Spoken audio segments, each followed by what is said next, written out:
Kaibigan, welcome back. Naingayan ba kayo dito sa aming AC? Sandali lang, i-off ko muna.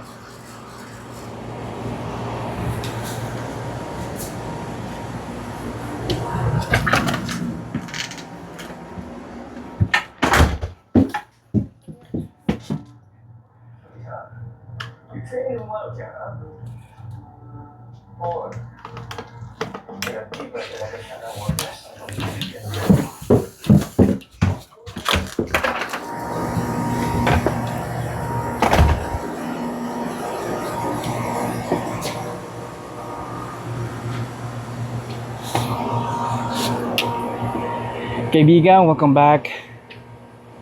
Sobrang init pa rin dito, patatlong araw na.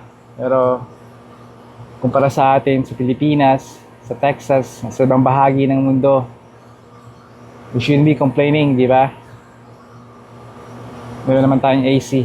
Pero sa ngayon, in-off muna natin. Paano ko ba umpisa to? Another impromptu. Nasa nursery garden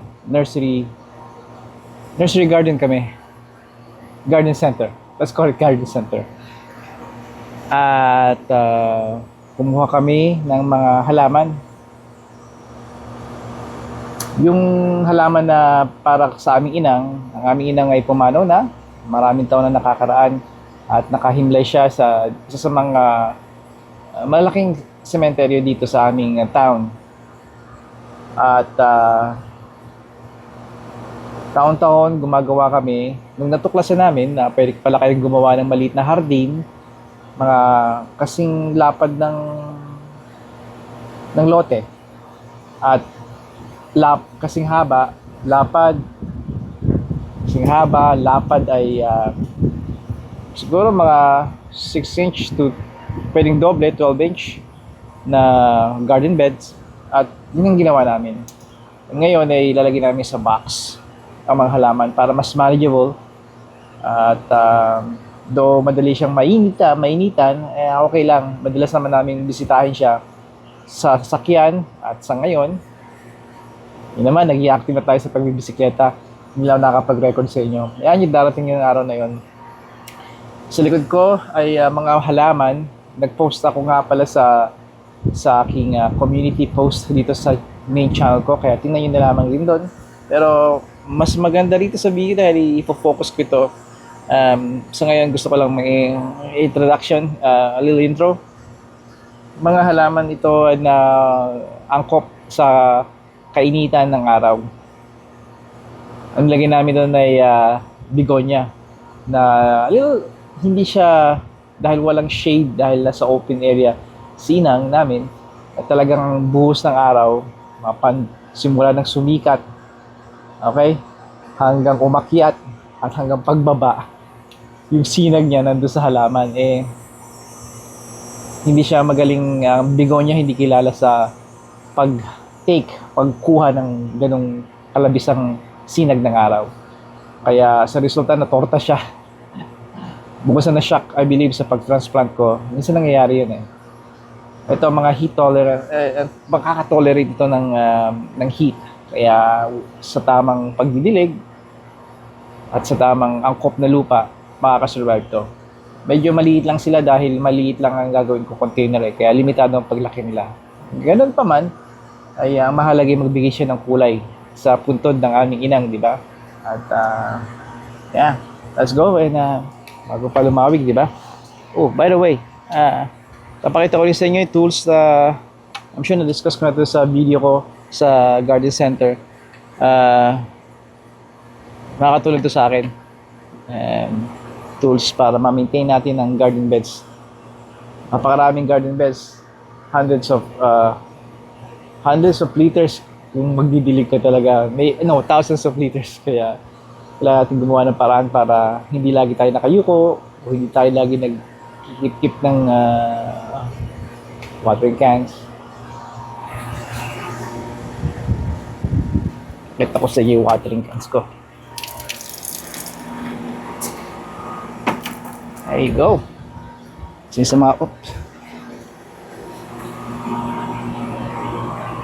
Sa mga paborito kong watering cans yan. 12 liter yan, kaibigan. 12 liter can. Alright, simulan na natin. Alright, eto tayo kaibigan. Lalaksan ko na lang yung boses ko. Dahil pumapalo naman yung ating AC. And ayokong patay buhayin siya. Okay. Ito yung tawag na parang palong ng tanda, di ba? Plume flowers to. Burgundy. Very nice. Tumataas talaga siya.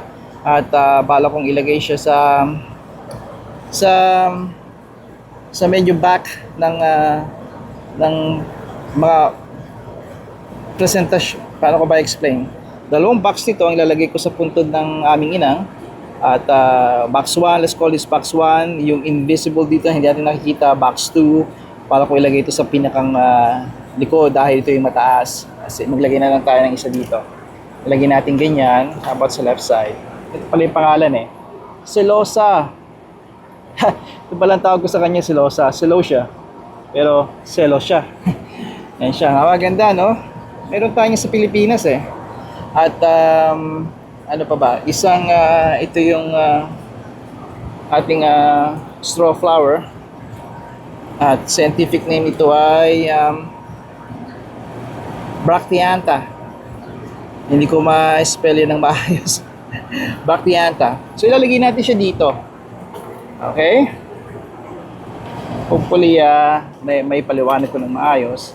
Kapag ibalik natin ng ganito, medyo yan, kita yung bulaklak. At ano pa ba?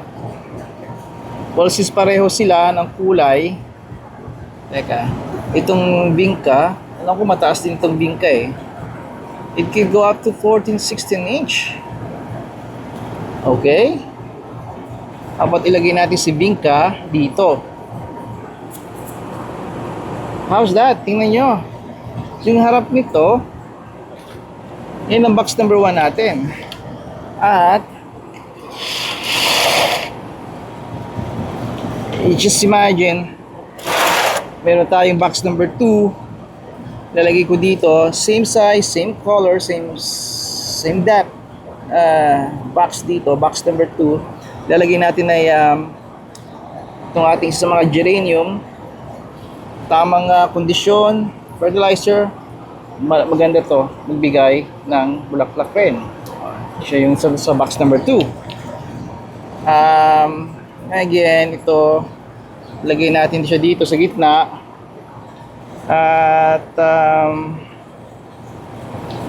At maybe another geranium.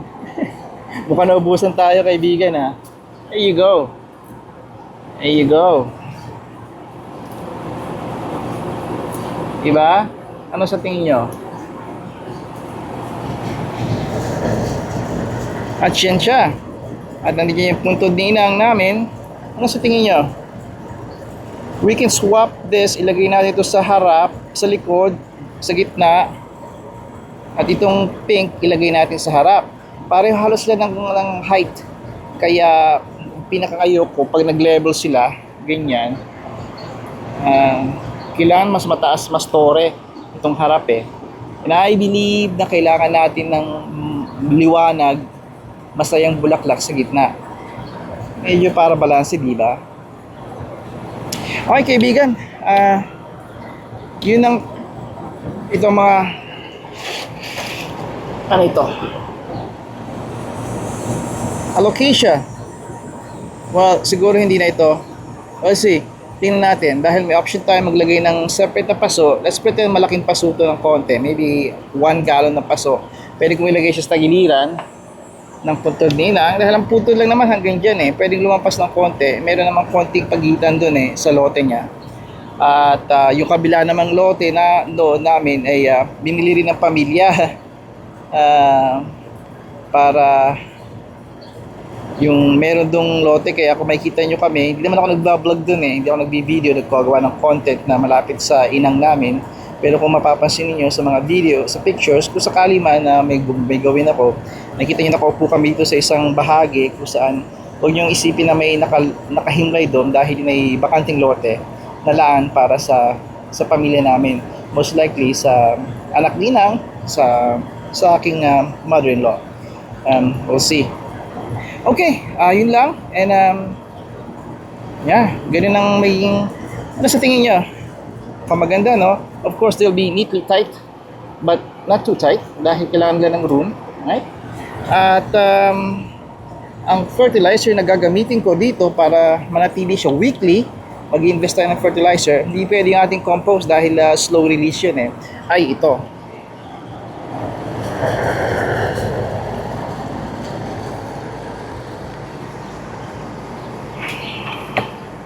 ProMix 3612 ang number ng fertilizer niya.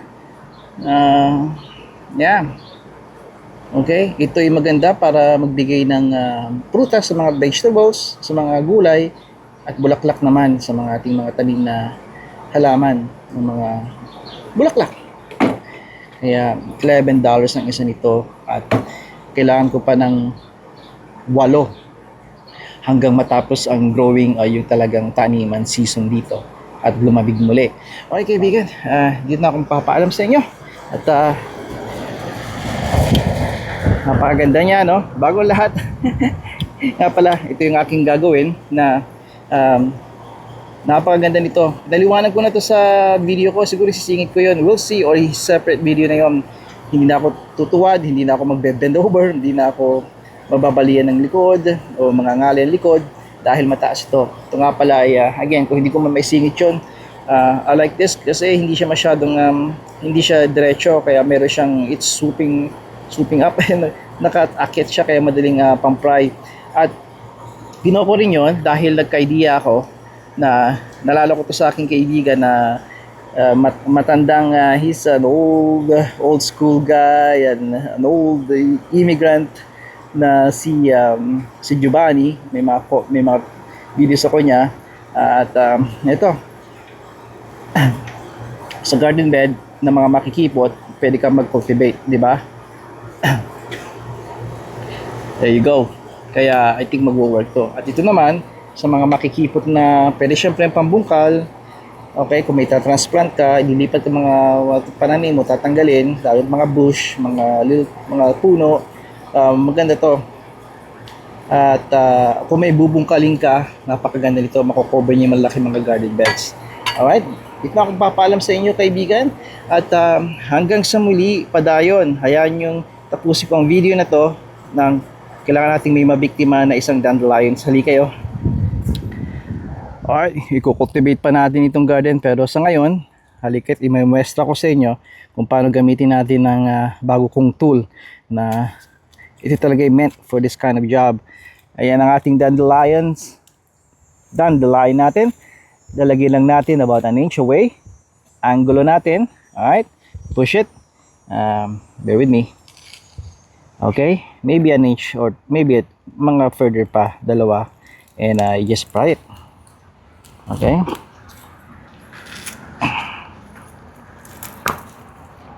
kung mapapahiya. Okay, there you go. At naputol man natin, ayos lang. Itong ating dandelion, ito kanyang ugat. Nakikita nyo, mukhang naputol nga. Eh, that's fine. I'm happy. Sa paggagawa nyo nito, madalas yung mapuputol nyo talaga iba. That's no big deal. Kita mo rin sa susunod video.